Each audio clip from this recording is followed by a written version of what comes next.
ریزگاری کرتے ہیں، ہاں دھکے کھاتے ہیں اور مشین کے ایک پرزے کی طرح چلتے رہتے ہیں. جب پرزا پرانا ہو جائے تو نکال کے باہر پھینک دیتے ہیں. بس یہ اس دنیا کی حقیقت ہے. واقعی ہمارے نبی جیسا کوئی نہیں، ہمارے نبی جیسا کوئی نہیں. واہ، نہ آپ سے کوئی پہلے ایسا، نہ آپ کے بعد تو خیر سوال ہی پیدا نہیں ہوتا. ہاں جی، آپ جیسا اشرف، آپ جیسا اعلیٰ، آپ جیسا انسب، آپ جیسا ابحا، آپ جیسا وسیم، آپ جیسا قسیم. وسیم کس کو کہتے ہیں؟ جس کو جس طرف سے بھی دیکھا جائے تو اس کے اوصاف مکمل نظر آئے، وہ وسیم ہے. قسیم کس کو کہتے ہیں؟ کہ جب آپ اس کو دیکھنا شروع کرتے ہیں تو اس کو دیکھنے کی چاہت مسلسل بڑھتی رہتی ہے، اس کو قسیم کہتے ہیں. اسی لیے عرب یہ حضرت عائشہ رضی اللہ تعالی عنہ ام المومنین ہماری اما جان فرمایا کرتی تھیں، ہائے ہائے مصر کی عورتوں نے یوسف علیہ السلام کو دیکھا تو اپنی انگلیوں کو کاٹا، اگر میرے حبیب کو دیکھ لیتی تو اپنے سینوں میں چھریاں مار لیتی. ایسے تھے. اور اللہ کے ہاں کیا مقام اس کا تو خیر کیا ہی کہیے.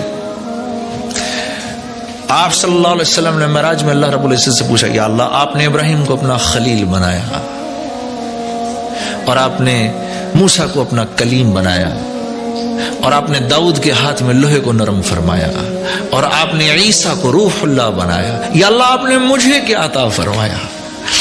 تو اللہ رب العزت نے جواب دیا، اے میرے حبیب جو آپ کو دیا وہ تو کسی کو نہیں دیا. قیامت تک اب جب میرا نام آئے گا میرے نام کے ساتھ آپ کا نام آئے گا. لا الہ الا اللہ محمد الرسول اللہ. جب پتہ ہے آپ کو کبھی اللہ رب العزت نے قرآن میں رسول اللہ کو یا محمد کہہ کر نہیں پکارا. دوسرے انبیاء کے نام مبارک لیے اللہ نے، یا اسماعیل، یا شعیب، یا یحییٰ، یا زکریا، یا موسیٰ، یا عیسیٰ، لیکن ایک مرتبہ بھی رسول اللہ صلی اللہ علیہ وسلم کو یا محمد کہہ کر نہیں پکارا. القاب سے پکارا، کبھی یا ایھا المدثر کہہ کے پکارا، تو کبھی یا ایھا المزمل کہہ کر پکارا، تو کبھی آپ کی جان کی قسم بھی کھائی. بتاؤ لعمرک، اے میرے نبی آپ کی جان کی قسم. ہاں کبھی یا ایھا النبی کہہ کر پکارا، کبھی یا ایھا الرسول کہہ کر پکارا. آپ کو پتہ ہے میرے بھائی اور میری بہنوں، ایک سورت کے شروع کے اندر اللہ رب العزت نے جتنے صحابہ کرام تھے، اور صحابہ کرام تو کیا جان دینے والے تھے آپ صلی اللہ علیہ وسلم پر، کیسے آپ کے جان نثار تھے. سورہ حجرات کے شروع میں اللہ نے صحابہ کو سکھایا کہ میرے نبی سے بات کرنے کا کیا طریقہ ہے. آواز نیچے اونچی نہیں کرنا، یہ جتنا کیا ہے سب کینسل کر دوں گا.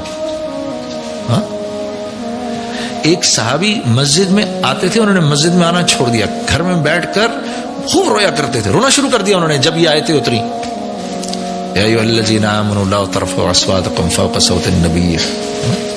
وہ گھر بیٹھ گئے. پھر آپ صلی اللہ علیہ وسلم نے کہا فلاں بن فلاں کدھر ہے؟ کہا یا رسول اللہ وہ گھر بیٹھ گئے. بلاؤ اس کو. آئے تو بھئی تو گھر کیوں بیٹھ گیا، تو آتا کیوں نہیں؟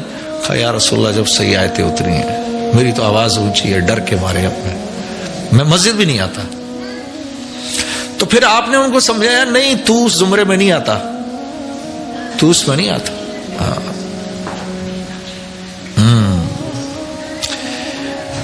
تو جس نبی سے بات کرنے کا طریقہ اللہ سمجھائے لوگوں کو، اور وہ بھی جان نثاروں کو،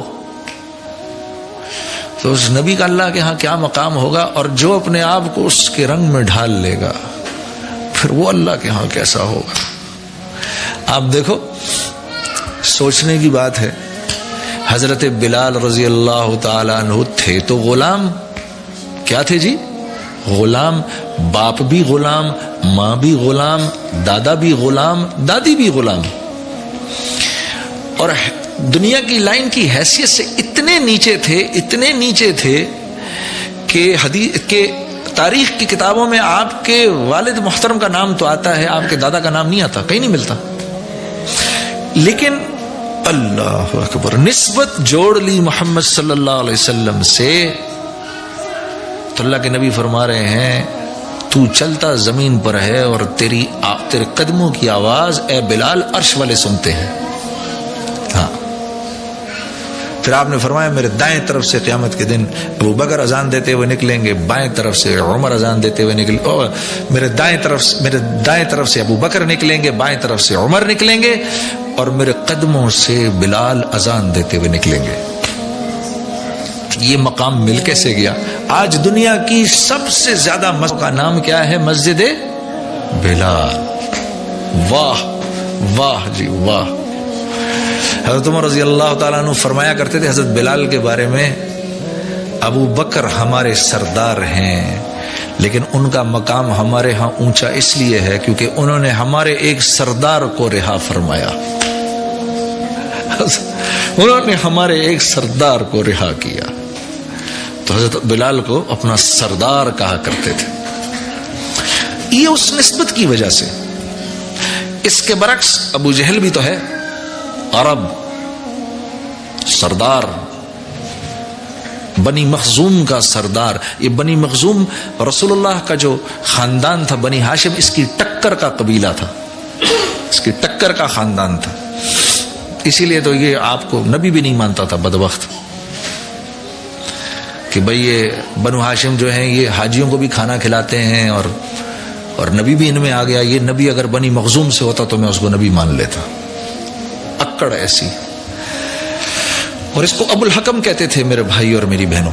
ابو الحکم حکمتوں والا. 21 سال کی عمر میں یہ قریش کے جرگے کی سرداری کرتا تھا. 21 سال کی کوئی عمر ہوتی ہے؟ ان کے فیصلے کرتا تھا. نسبت نہیں جوڑی محمد صلی اللہ علیہ وسلم سے. آج ہم مذاق میں بھی کسی کو ابو جہل نہیں کہہ سکتے. یہ اتنی اونچی نسبت ہے. اللہ اس کی قدر کی ہم سب کو توفیق دے دے. ہاں میرے دوستو، ہاں.